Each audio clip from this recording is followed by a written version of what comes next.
I saw one of my favorite photos of myself the other day. I say it's one of my favorite photos of myself, but I'm not in it. You can't see me except in the role of photographer. You can see a countdown clock in the background, a rocket about to launch into space, and the backs of others who'd wandered closer to that nearby swamp for a better view. It's my favorite because I caught that moment. That moment I love. Very similar to when your stage manager calls places, when the countdown clock is under 10 seconds. It's similar to that moment after you crest a hill, that moment of pause before turning your bike down toward the bottom. It's that moment of promise, when anything can and could go wrong, but you are so certain it could also go well. And the space in between is curiosity. But it was 2011. And I was very online and very into new ways to use social platforms creatively, both for narrative and also marketing purposes. And that had naturally led me to explore TweetUps in their early incarnations, which led me to NASA. But science communicators, they were having a moment. Between the rise of YouTube, the early positive outlook of how it could educate, combined with these microblogging platforms that drew new people to your content, I saw a lot of scientists and science communicators grab their spotlight to shine on their corner of our life cycles. Some of my favorites are doing even better on TikTok and elsewhere, and I'll link to the Outthink Approved Science influencers in the comments. But back to 2011. In 2011, enough people at the NASA communications team knew that there was something exciting about showing people behind the scenes of a launch with special guests like Bill Nye, especially if these people don't have an audience that's directly interested in science. Thanks to this tweet up and another one I attended at Goldstone, I gained a level of understanding of just how much work goes into these explorations. And I did become an ambassador for space to the people who would read my work for other reasons. Hello there, readers. Here I am, still talking about space in the context of media. And that's partly why the work that Kacie Luaders is doing at Civic Science Media Lab and how she considers creativity in scientific ways and science in expansive and artistic ways is so intriguing to me. So join us as she explains how to be more mindful of what you consume, more conscious of the messenger, and how to find alternative sources to confirm what a science influencer says or not. Please join Kacie Luaders and me, Cinda Marie Jenkins, as we Outthink Influencers, the series where I team up with experts to give your family the historical, cultural, and emotional context needed to outthink media. Let's welcome Kacie Luaders to Outthink Influencers, the next episode in Outthink Media's series. So, Kacie, thank you so much for joining us. I was lucky enough to be a guest on your show a couple months back. Can you just give us an introduction to yourself and your winding road that led you to science communication? Absolutely. And yes, I'm very excited to be chatting with you again. Yes, my name is Kacie Luaders, and I am the founding producer of Could Be Pretty Cool. We are an Atlanta-based podcast production company. And when we first started in 2020, our primary focus was arts and culture. That's still kind of our core focus with the original programming that we do and sort of the creative research that we're into. But throughout our journey, we started meeting folks in the tech space who were like, oh, we're interested in media. We started meeting folks in the sustainability space who were like, yeah, we want to do a podcast about, climate change or about sustainable fashion.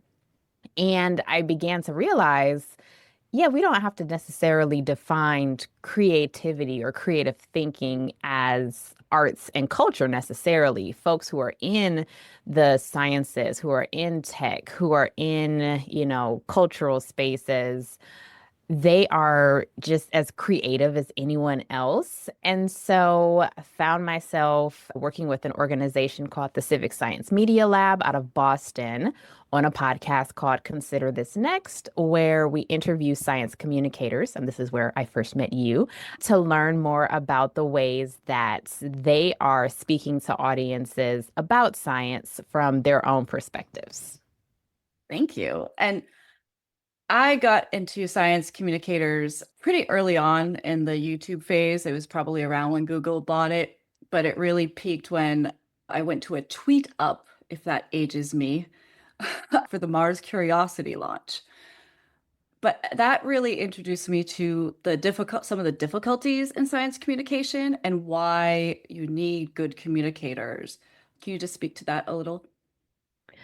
Absolutely. So I think that the internet, social media, all of these platforms, they have provided a wonderful service in that folks like you and me, if we have an interest, if we have a passion, if there's something that we want to talk about or explore more, we don't have to wait for someone to give us permission to do so. We don't have to go to our local news station and hope they'll pick up a story that we want to talk about and slowly build our audiences that way. The democratization of media and of, communication, I think is a wonderful thing. However, with every wonderful advancement, there is also an equal possibility that this advancement can be used for either intentionally or unintentionally things that are less than beneficial to society, I will say. And so, yes, a few years ago we started hearing about this disinformation, and I know it's a political term, but fake news, like these sort of concepts of people putting information out purposefully to deceive or to confuse or to stoke some sort of reaction in the public that looks real, that sounds real, that, if you put it side by side with any type of conventional or mainstream product, how can you tell the difference? And so I think that the science communicators who are using their platforms for purposes that are not deceptive or, Arius. trying to yes, exactly, are the folks whose voices I'm really excited about amplifying because again, having these places to be able to do it without gatekeepers, I think is really revolutionary. You mentioned before that we are requiring a new kind of media education or new kind of outlook for deciphering, I don't want to say truth, but who is a positive science communicator? Or how can people, especially families, maybe learn how to spot clues that they might want to fact check a little more? Sure. So this is a very complex topic for several reasons. Going back to even traditional education, I remember in the ninth grade reading the book Animal Farm and having a huge unit on propaganda and learning about, through that book, like, this is what the leader was telling the people and they were believing it based on this message. And like, now let's look at what's happening in the news and being 14 and going like, oh, so like everything people are saying isn't necessarily true. Oh, like, wow. And so that sort of base education, as when I was 14, this was pre-social media. Social media didn't pop up until a couple years later. So now I went into the digital space with just kind of, an insight like everything that everyone says is not true. However, we're now in an era where we're banning books and, starting at early levels, we're banning sort of that like base education that potentially could also spark in a young person, like just that thing, like I need to be more mindful of what I'm consuming. I need to be Mhm. more conscious of the messenger. I need to figure out, how can I find some alternative sources to confirm or, see if this is real. And so now, where we have phones that are telling us stuff all day, we have watches that are telling us stuff all day, computers, tablets. It is going to be, I think, instrumental to realize and to be more conscious and mindful of the new ways that not even necessarily propaganda proper, but any type of messaging can potentially not be coming from a source that is credible. To before we're like sharing every article or every video we see with like friends, maybe stop and say, wait a second, let me do some background information. Let me see if I can verify this. But that foresight, I think starts from something that unfortunately a lot of people are not getting early on anymore. And so it's kind of a complicated. You're reminding me of when I realized that people write documentaries. Like a documentary is not an objective video or what film or whatnot. I feel like that reality is even shifted even more with the fact that a lot of the people you're seeing online are mixing vlogging of real life, but it's produced, even things that are not clearly staged, but it still looks like it's might be real life. But how does that all play into the new education we need? Yes, and even that is oftentimes a complex subject. In particular, fact checking in going back to like high school used to be go to the library, get a book, we still, I've written papers with encyclopedias, it was go to credible sources. And the credible sources oftentimes were books, periodicals, magazines, newspapers, physical artifacts that you could go to and cite.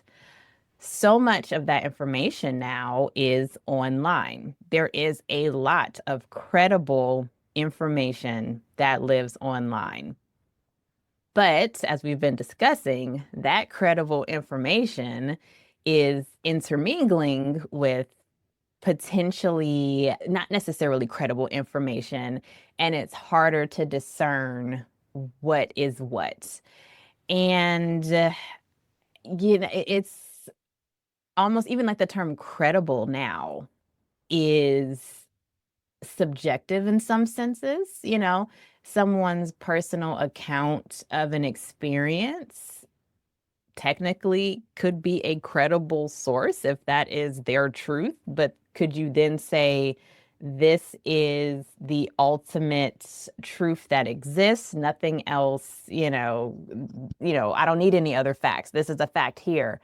I think that we as science communicators and folks in the media space, part of what our role in this time, it's going to have to be how do we build trust with our audiences and our listeners while we're doing our work from a good place, from a place of we're not trying to, be out here scamming people. Like, how do we actually encourage our audiences to have trust in us and to feel comfortable with information that is being presented to them? I think in some ways also that is why the role of the influencer, and we talked about kind of like double-edged sword, can be really important because people aren't just latching on to these personalities to just get information. They could get information anywhere. There is a connection with a person, even if it's through, the phone or the screen, where they're like, oh, I follow this person, I subscribe to this person, I want to hear their perspective on hopefully this factual issue.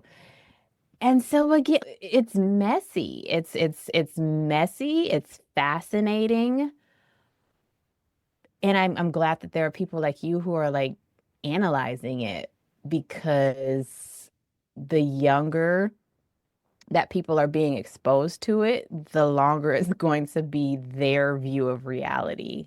Mhm. And how do we guide them through what is ultimately going to continue to be more technological advances that lets more information go to more places faster all the time? Yeah, and let's go to the positive for a minute because I kind of threw you into the deep end there. Like, when would be would you say would be a really good time, like if somebody has a question about science or what I know that you've said you have a lot of interesting lessons from your year of your podcast. So how can we look at science communication and influencers positively, and who do you think are good directions to go? Sure. So, actually, one of our most recent interviews for the podcast, Consider This Next, is a gentleman named Alex Ip. and he runs a independent journalism publication called The Xylem, which is science communication for Asian Americans. I believe he said he's the only science communication publication that is tailored specifically for the Asian American experience in the United States.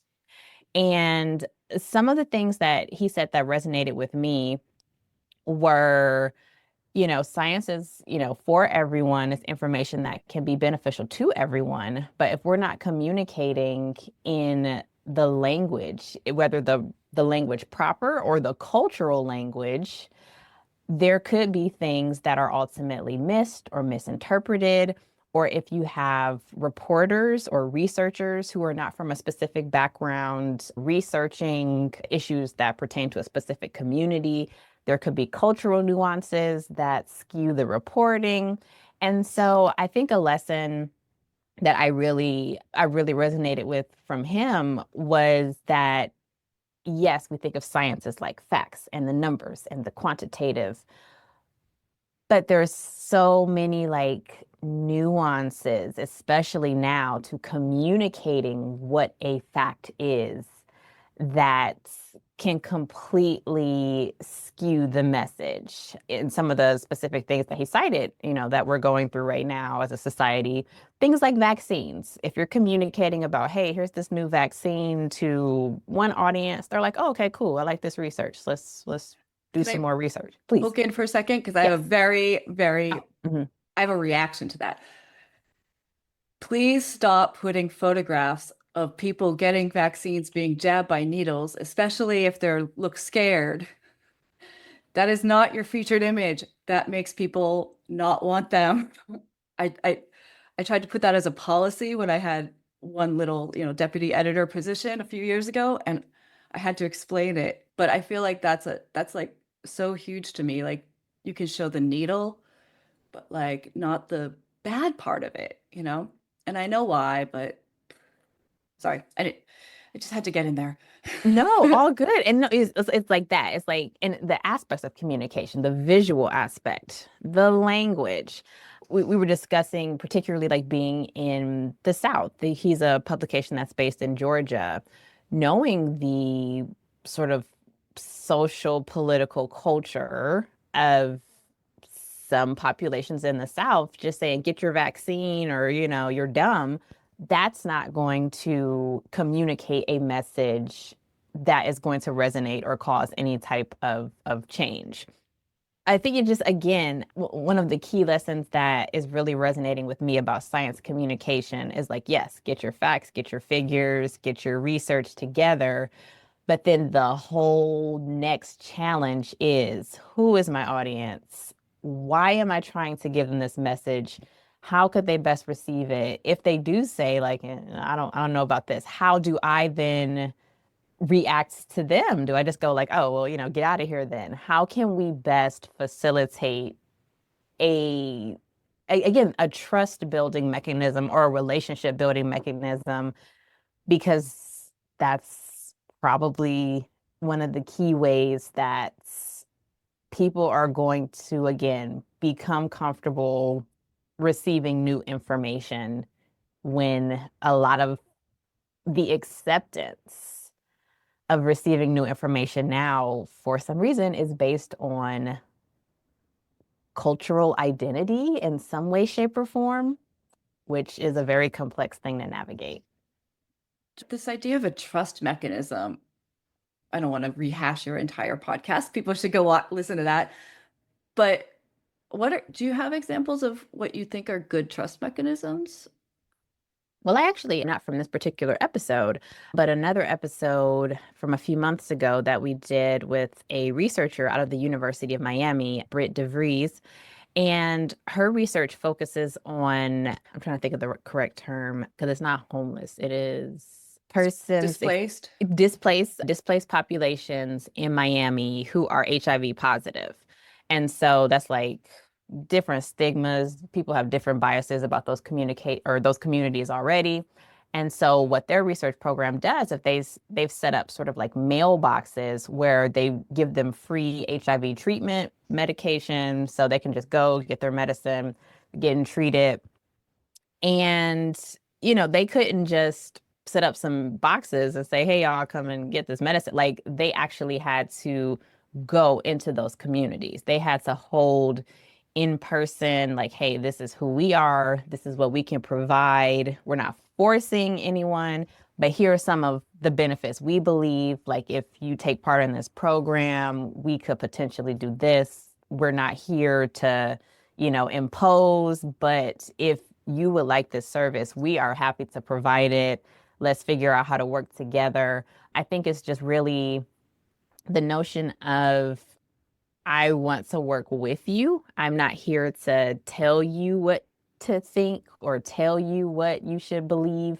Again, just in these socio-political times, what one believes is is potentially a huge factor in what they're going to receive. And so navigating that and knowing that, I think requires a lot more than just, I studied this thing, I have my degree, I have some numbers, you should listen to me.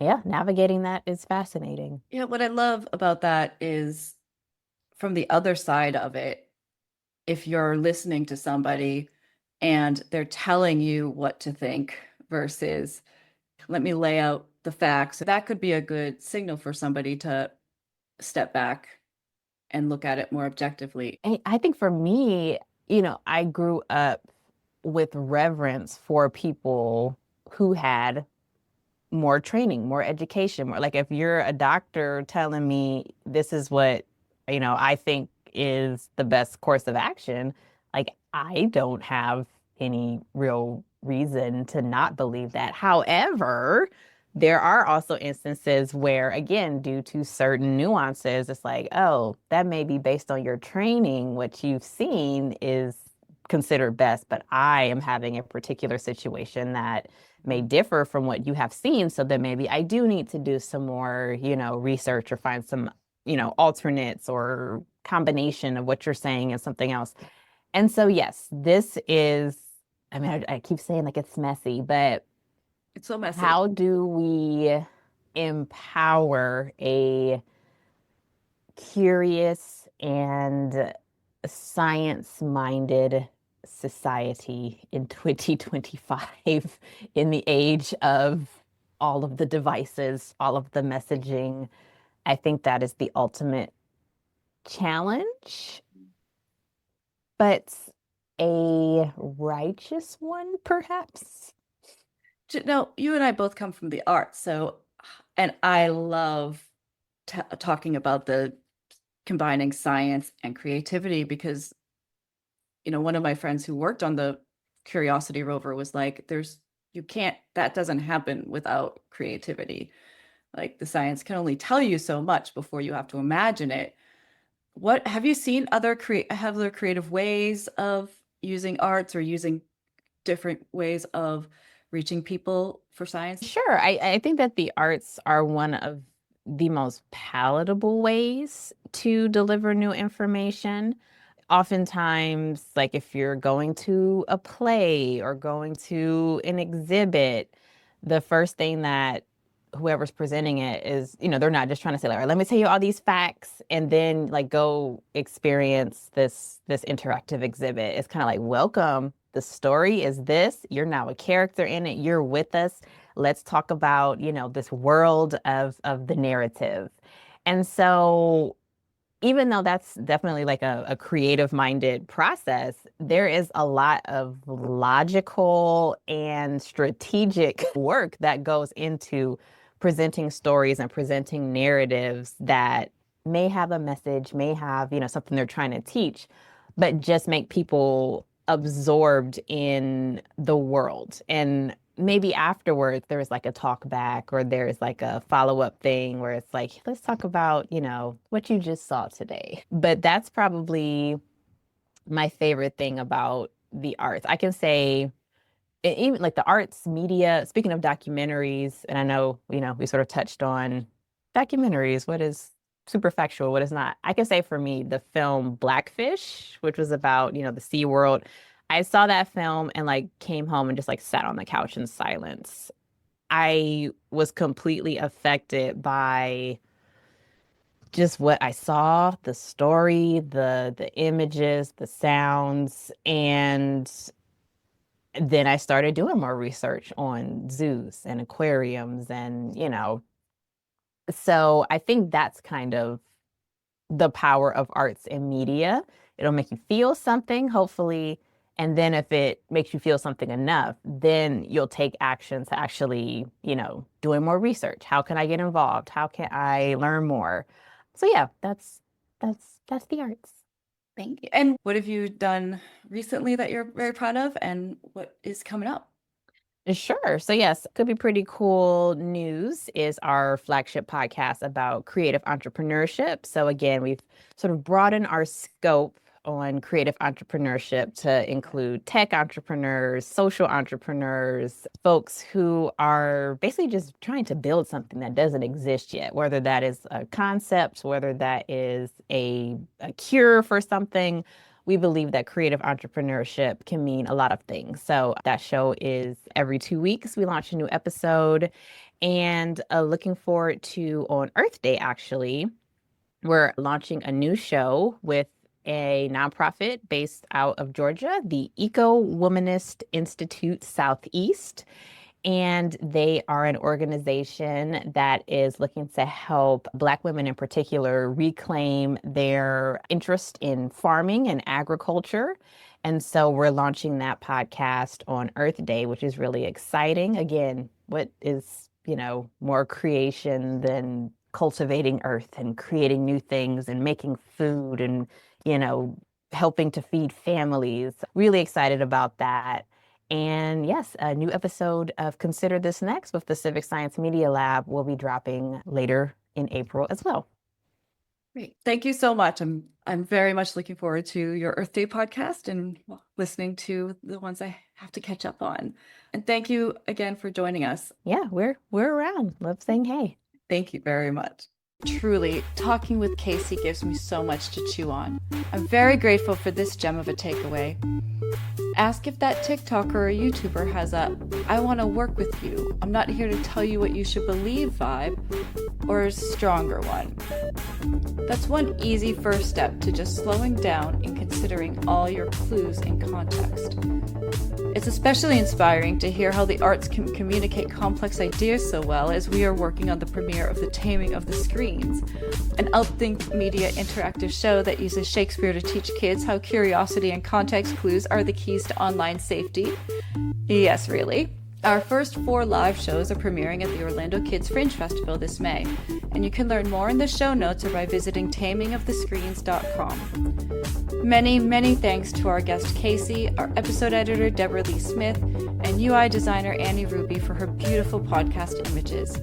Thank you for joining us today, and for extended interviews, you can hop over to patreon.com/outthinkmedia and get on our free mailing list. Next up, we're going to get into crypto influencers and the darker web.